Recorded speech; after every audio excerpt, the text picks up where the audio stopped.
Lo muzi kuthiwa uthungeleke ngomlilo ekuseni namhlanje. Abezimo eziphuthumayo bathole ucingo ngehora le-11. Bakwazile ukungena bathola izidumbu zezingane ezine. On arrival, the firefighters started conducting firefighting operation.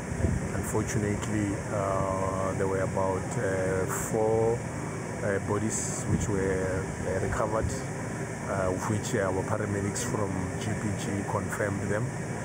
Lezi ngane kuthiwa bezishiwe ngozigadayo esaphumile. Kusolakala ukuthi lo mlilo ubangelwe ukuba budedengu kanye nezinye zezinto zokuzifudumeza endlini. Kusinde izingane ezimbili kulesi sigameko.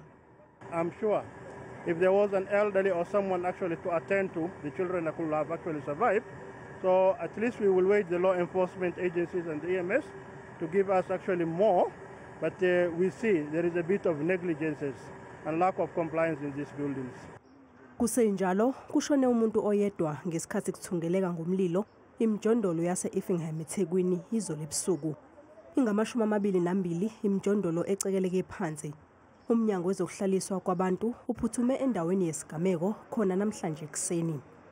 What we know is that about 22 informal settlements have been destroyed, and you're talking here about more than 20 to 25 family members, individuals that are displaced.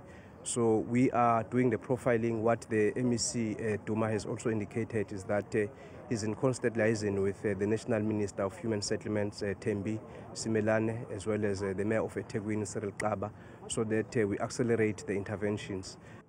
Umnyango wezokuhlaliswa kwabantu uthi usazama ukuxazulula udaba lwabantu abahlala emjondolo.